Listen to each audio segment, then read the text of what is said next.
After watching this video, you will be able to understand what is laziness, how it arises, and how it can be eradicated. Once a person troubled by laziness comes to Gautam Buddha and says, "Buddha, there is a lot of laziness inside me. Because of this laziness, I am not able to do everything that I want to do in my life. This laziness has bothered me a lot. Because of this, I am not able to progress in my life. Please tell me some way to get rid of this laziness." Hearing this, Gautam Buddha smiles and says to that lazy person, "How do you know that there is laziness in you?"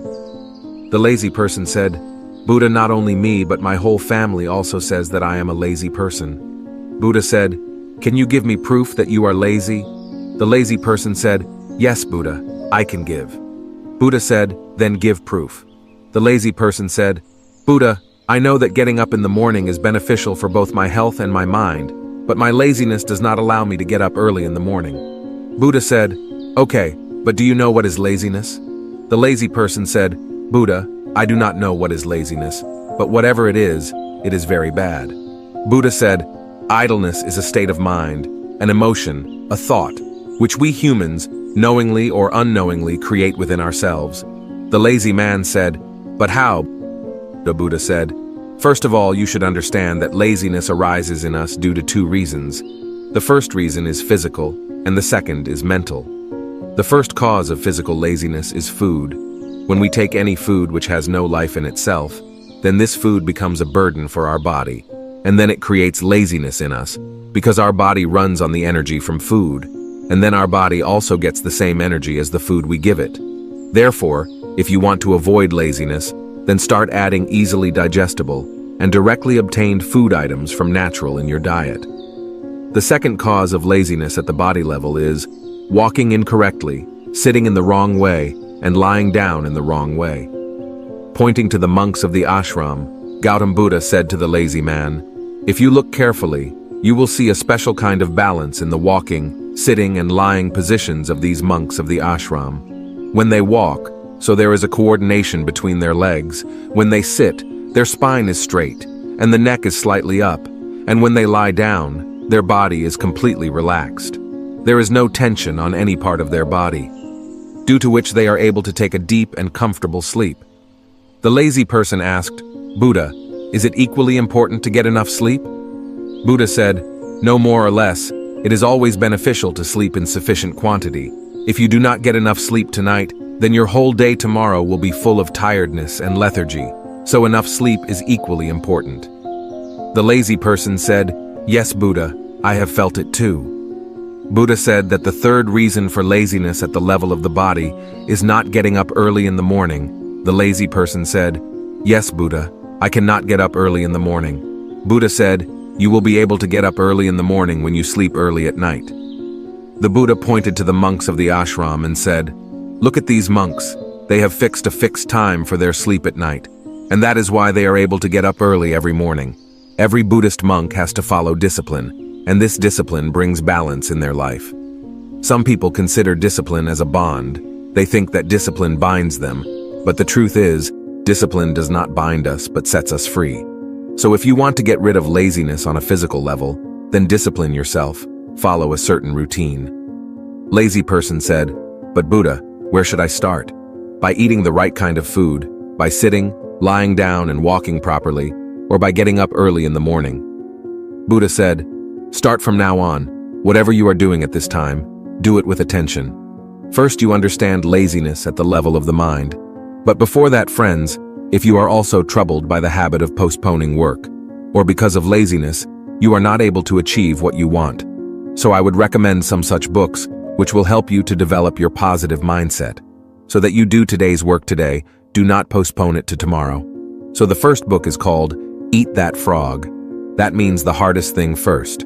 This book by Brain Tracy will teach you that if you do the hardest part of the day first, then the rest of your day goes well. If you are worried because of not getting up early in the morning but want to get up early in the morning, so to develop this habit, this book named The 5 a.m. Club, written by Robin Sharma, will help you. There is a third book named The Power of Habit. After reading this book, your mindset will change completely. Then you will know that a small habit of doing today's work today, how easy it will make your life. Buddha said, The first cause of laziness at the level of the mind is our old misconceptions. When we do not consider ourselves capable for some work, then laziness arises in us. If our mind has believed that like last time, this time also I will fail in this work, so we will get lazy in doing that work. While we do not convince ourselves that there is a lot of difference between last time and this time, now we are not mentally what we were before. We have also learned a lot from the previous defeat. So to avoid mental laziness, first of all, learn to believe in yourself. Another reason for mental laziness is to associate with small-minded and lazy people. Many times it happens that we ourselves are not lazy, but while living with some lazy and sleazy people, we ourselves become lazy and sleazy. Hearing this, the lazy person said, "Yes, Buddha, I have felt it too." Buddha said, first of all, stop living in the company of linseed and sleazy people. Buddha said, the third cause of mental laziness is the habit of postponing work.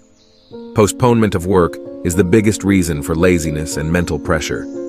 In the beginning, we do not realize it, but gradually, this habit becomes permanent in us. One habit alone is enough to ruin the life of any human being, so never postpone the work that can be done today for tomorrow. Buddha said, the fourth cause of mental laziness is ambiguity of goal. Suppose you are trapped in a big desert and you are very thirsty, then what will you do? The lazy man said, I will look for water. I will try to reach the village near the desert as soon as possible, Buddha said. But if even after many efforts, you do not get water, then the man said that I will keep trying even then, because I will have no other option. Gautam Buddha smiled and said, laziness surrounds a person only when he does not have a clear goal, or there are many options available in front of him, so it is absolutely necessary to have a goal. If you are not able to do exercise by getting up in the morning, then the reason is that your vision is not clear. Right now, you are not able to clearly feel the diseases that will happen in the future and the pain caused by those diseases. The Buddha further said, the fifth cause of laziness at the level of the mind is not having any great reason to do something. Assume that you are passing through a deserted path carrying many precious ornaments. You are very tired of walking, and you feel very much like to sit, and you sit to rest under a big tree. You were just sitting that you saw that some robbers are running towards you from afar. So will your laziness stop you from running away even in such a situation, no? So understand my point. Your laziness can only stop you from doing those things for which you have no great reason to do. That lazy person says, thank you very much, Buddha. From now on, I have understood the whole game of laziness. Gautam Buddha says, always remember my one thing. Where there is clarity, and there is some great reason to do the work, there cannot be laziness. Here's a summary of the main points. Laziness can be a physical and mental state. Laziness can manifest in both our physical and mental aspects, affecting our energy levels. Thank you for joining me on this journey of embracing simplicity and finding the true essence of life. Make sure to hit that subscribe button and stay tuned for more thought-provoking content. And please share to one person you love the most. In last, I just want you to say climb higher, aim higher with Arise Aspire.